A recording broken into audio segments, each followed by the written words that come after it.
Video ini hanya untuk mereka yang punya logika. Bagi yang tidak punya logika, skip aja.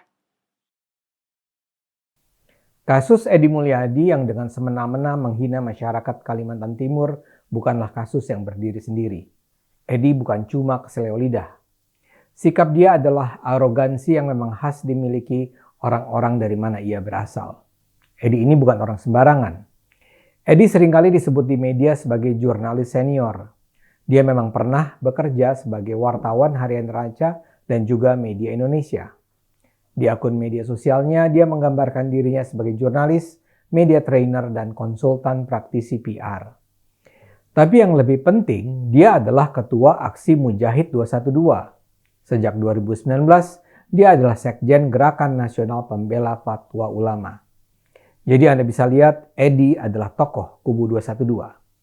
Dan dia adalah bagian dari organisasi Forum News Network, sebuah jaringan kanal YouTube yang semangatnya sangat anti-Jokowi. Tercatat dalam Dewan Pakar FNN adalah tokoh-tokoh seperti Hariman Siregar, Rocky Gerung, Natalius Pigai, Margarito Kamis, dan Syahganda Nainggolan. Dalam jaringan FNN juga selain kanal YouTube Edi Mulyadi ada pula kanal Rocky Gerung, Hersu Beno Arif, dan Muhammad Said Didu. Edi dengan begitu adalah satu simpul dari jaringan oposisi yang sangat luas. Jadi wajar juga kalau sekarang terdengar ada pembelaan terhadap Edi. Salah seorang yang membela Edi adalah Wakil Sekjen Persaudaraan Alumni 212 Novel Bamukmin. Novel bilang Edi justru membela masyarakat di Kalimantan agar jangan menjadi korban kepentingan oligarki.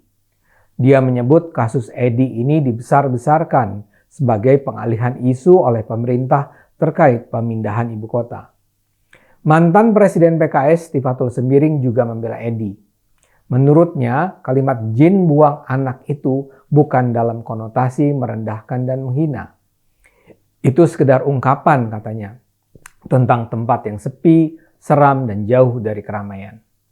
Edi sendiri sudah minta maaf, tapi ia berdalih, sejalan dengan yang dikatakan Tifatul, istilah tempat jin buang anak itu sebagai sekedar penanda tempat yang jauh dan terpencil. Dengan enteng dia mengatakan bahwa itu istilah biasa. Monas itu dulu tempat jin buang anak, kata Edi. Bumi Serpong Damai itu tahun 80-an masih tempat jin buang anak, istilah biasa. Edi malah menilai ada pihak yang berupaya memainkan isu tersebut hingga menjadi ramai. Seperti saya katakan, Edi dan kawan-kawan pendukungnya memang bongah. Pernyataan Edi sama sekali tidak sulit ditafsirkan.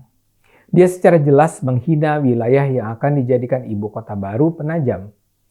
Bagaimana mungkin dia mengatakan istilah tempat jin buang anak, tempat genderuwo dan kuntilanak sebagai hal yang biasa-biasa saja. Edi memang melecehkan Kalimantan. Ironisnya, Edi mengucapkannya dalam rangka membangun argumen yang sebenarnya menjadi inti penghinaan dia. Penghinaan itu dia lontarkan dalam membangun narasi bahwa kepindahan ibu kota dilakukan dalam rangka memberi jalan bagi masuknya invasi Cina ke Indonesia. Dalam paparan dia, digambarkan seolah Kalimantan Timur adalah sebuah daerah yang sedemikian tertinggalnya sehingga tidak akan ada penduduk Jakarta yang mau pindah ke sana. Implikasinya, kata Edi, daerah itu akan kekurangan penduduk. Tapi menurut Edi, itu memang kondisi yang sebenarnya diharapkan sejak awal. Daerah kosong itu nantinya akan dibangun oleh para pengembang Cina yang akan membangun perumahan bagi imigran Cina. Masalahnya, Edi merasa harus menyampaikannya secara dramatis. Kalau saja dia cukup pintar, dia tidak perlu menghina Kalimantan Timur. Dia bisa saja bilang bahwa nantinya tidak mudah untuk menghidupkan daerah itu karena psikologi orang Jakarta yang pasti enggan meninggalkan keserba-mudahan dan keserba-mewahan yang tersedia di Jakarta. Edi bisa bilang, apa mau para ASN meninggalkan mal-mal, pusat perbelanjaan, pusat hiburan, tempat kuliner, lembaga pendidikan, kedekatan dengan keluarga besar di Jakarta untuk boyongan ke sebuah daerah yang harus mulai dibangun dari awal di Kalimantan Timur. Edi bisa bilang soal dampak psikologi, sosial, budaya yang harus dihadapi masyarakat Jakarta sehingga mereka enggan untuk pindah. Kalau saja Edi cukup pintar, dia sebenarnya bisa berargumen seperti itu. Tapi ya karena kepongahannya dan mungkin karena memang bawaannya mau cari sensasi, keluarlah kata-kata kotor itu. Dan kalimat-kalimatnya sama sekali tidak sulit untuk dimengerti. Pertama-tama Edi bilang dia tidak bisa mengerti mengapa elit pemerintah yang sudah memiliki tempat dan gedung sendiri yang mahal harus menjual apa yang mereka miliki ke tempat jin buang anak. Dan kalimatnya tidak berhenti di situ. Dia juga menyebut soal keengganan pengembang Jakarta untuk membangun perumahan di Penajam.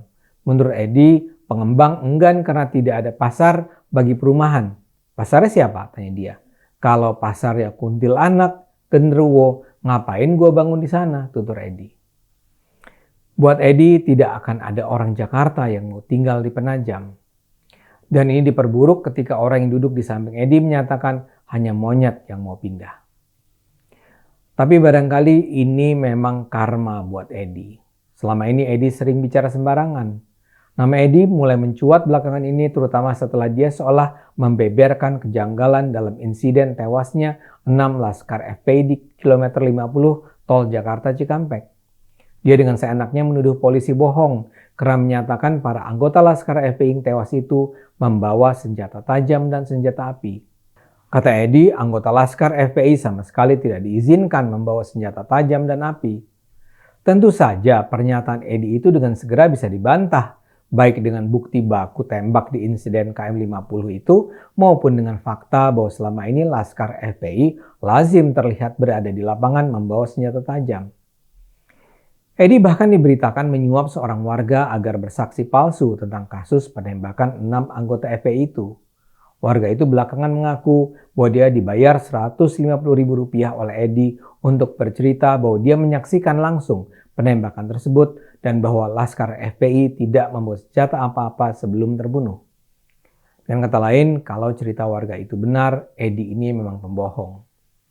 Kini Edi nampaknya harus membayar mahal kepongahannya.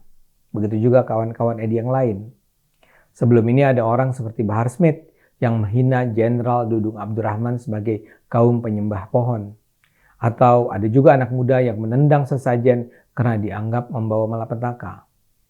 Oh ya, sekedar catatan, Azan Kam, orang yang menyebut kata monyet di samping Edi, belakangan diketahui adalah mantan pengacara Rizik Syihab dan FPI sekaligus anggota Presidium Alumni 212.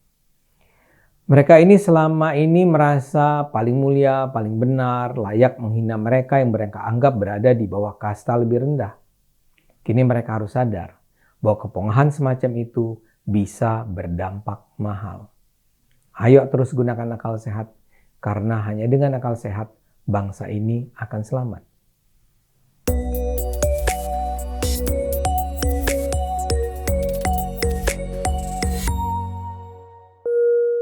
Video ini hanya untuk mereka yang punya logika.